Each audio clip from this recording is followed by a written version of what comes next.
Okay, so today we're going to be practicing measuring lengths with the ruler. So making sure that we are able to identify the fractional parts of an inch. Okay, you know all those little lines are representing fractional pieces. So we're going to be practicing measuring lengths with a ruler today.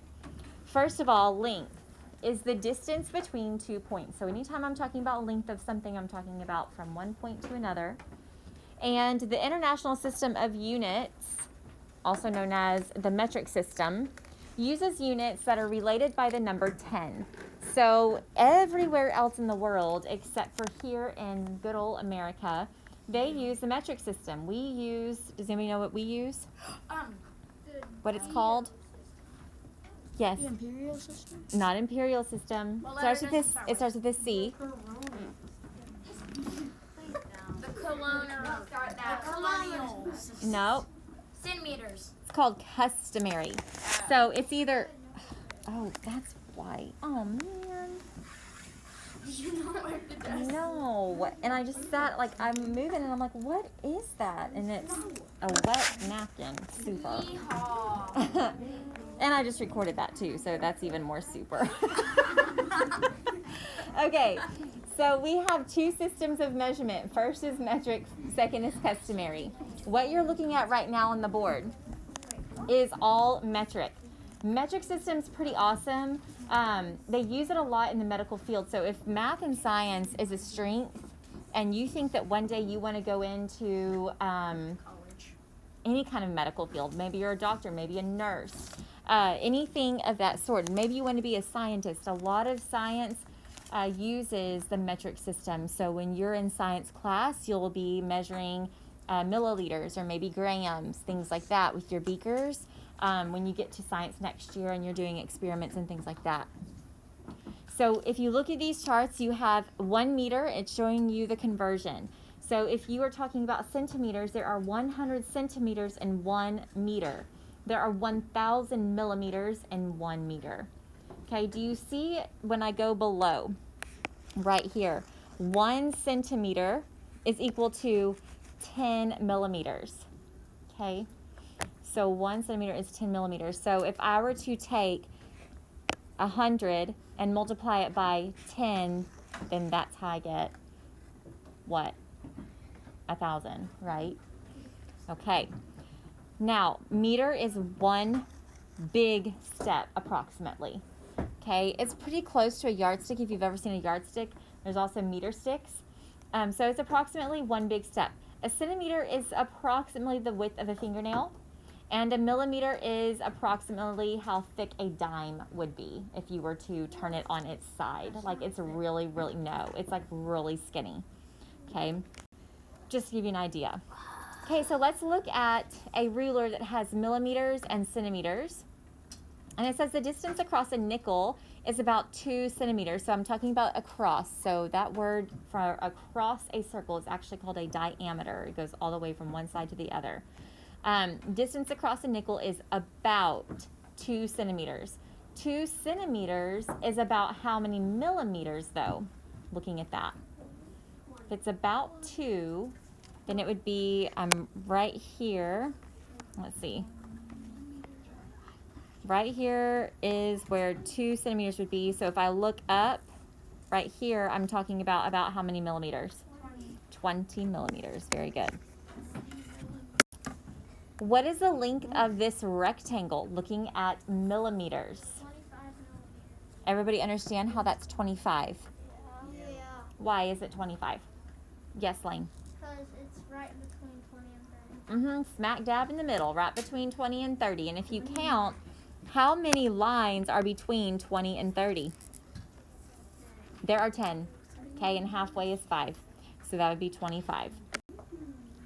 Okay, so U.S. customary system is not related by the number 10.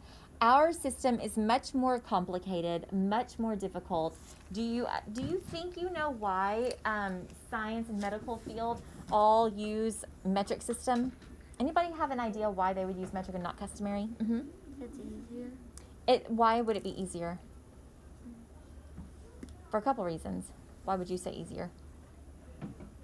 What do you think? Because it works in tons. Because it works in tens, powers of tens. Why else? All of our numbers are totally random. All of our numbers are totally random and customary, right? We know 12 inches is equal to how many feet? 1 foot. How many feet are in a yard? 3 feet. How many feet are in a mile? Anybody know that one? Nope. Okay. Wait, what? It's right there on the board. 5,280. I knew that. Why is her mouth So we've got a bunch of random numbers to represent our measurements, right? Think about weight. Okay, 16 ounces is equal to a pound. 2,000 pounds is equal to a ton. So it's all very random. It would be very difficult for a doctor who may be trained overseas to come to America if they had to switch all of their. Think about how serious that could be. Medications, you're measuring medications. You're measuring amounts of food or milk for babies in the NICU. So that's why a lot of medical fields and science all sticks with metric system, because it's the same across the world. It doesn't matter where you go, it's going to be the same. There's nothing tricky about it. Yes? My horse weighs half a ton then? So does that mean my horse weighs half a ton? I guess so. All right, so inches, feet, yards, and miles are not a part of the metric units in the metric system. Okay, there's a little comic up here. It says, to convert from miles to feet, you just have to remember 5 tomatoes. Sounds like 5280. And there are 5,280 feet in 1 mile. Cool, huh? To convert from kilometers to meters, or kilometers, depending on how you say it, tomato. To convert from kilometers to meters, you have to remember 1,000, because our system wasn't invented by a lobster. Why is it black? I don't know. By a square lobster? Okay. What I was thinking. I was like, Next is about inches. So look at this. This is like a magnifying glass zooming in really closely on a ruler that's showing inches, okay? Now, if you see the 1 right here, then this is representing halfway in the middle. How much of an inch? A half an inch.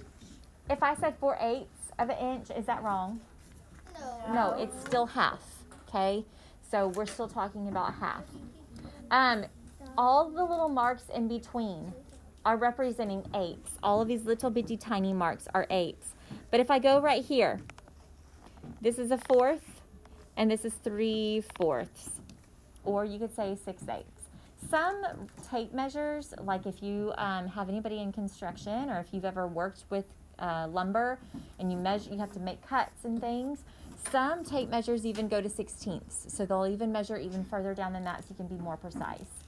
So it just depends. Most rulers go to 8ths. You might find some rulers with 16ths, but there are a lot of tape measures that also go to the 16ths. Okay, how many inches long is this arrow? 2.5 inches long. Everybody understands that this is 1/2 right here, so that would be a mixed number, 2 and 1/2. Okay, here's an example problem. A mangrove skipper butterfly can have a wingspan of 2 3/4 inches. Is 2 3/4 inches closer to 2 inches or closer to 3 inches? How could I use a ruler to help me visualize that? Here's 1, 2, and 3. Okay, on my ruler, if I were breaking it up, I'm comparing 2 to 3. So I'm focusing on this part of my ruler right here. So if I had 4ths, it would look like this. And I have 2 3/4, which is right here. So is it closer to 2 or 3? 3, for sure. Okay. All right. Your assignment today. We're done. Yeah, all about using rulers. Yeah, it's all about just using rulers, understanding what you're looking at. Guys, a ruler is a lot like a number line. If you didn't think about that or compare that, a ruler is very much like a number line. Your practice today for lesson 44 starts on page 302. For numbers 3 through 5, you need to make sure you write an equation before solving the problem. Are there any questions before I pass out your papers?